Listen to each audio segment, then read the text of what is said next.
Good morning. My name is Marcus Richardson, but the internet knows me as Marcus McFly and Marco Dolo.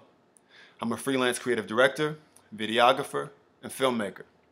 This morning, we're talking about Mos Def and his recent demonstration of prisoners and detainees being force-fed against their will at Guantanamo Bay.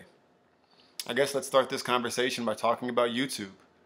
More specifically, let's talk about YouTube and how powerful it is as a means and as a source for communicating and sharing our beliefs, our opinions, and our ideas.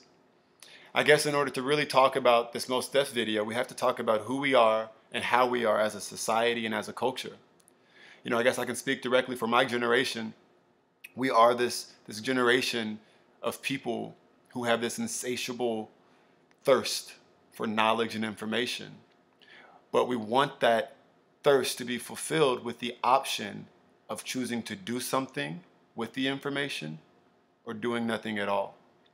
And we don't want to be held accountable.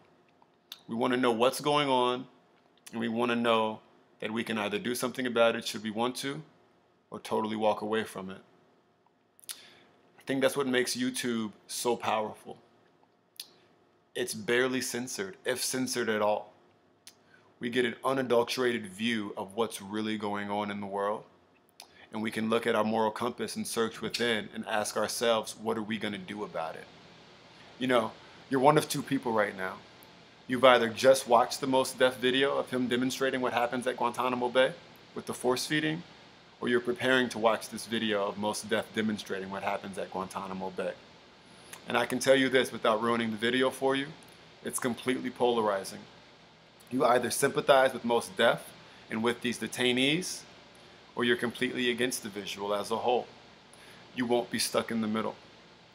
The dialogue will be introduced, you will watch it, and you will gauge yourself within. I watched it from the perspective of a Mos Def fan. I love his music, I love his art, I love his acting, and now I love his political and civil rights demonstrations. My takeaway from this entire piece was, what would I do if it were me?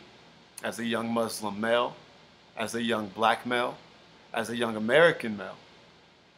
What would I do if I were in a position to change, to help, to make a difference as a human being, regardless of color or gender or sexual orientation or what background religiously I come from? This video's job and purpose was to force me to talk to myself, and I've done exactly that. YouTube is so powerful.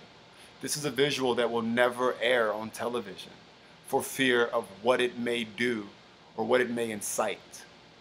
Yet it's available on the wild, wild western frontier of the internet.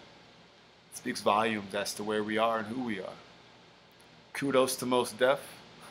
Kudos to Caroline for letting me talk your ear off for a couple of seconds. I hope you enjoy what you're about to watch. Have a conversation with yourself. Peace. Assalamu alaikum.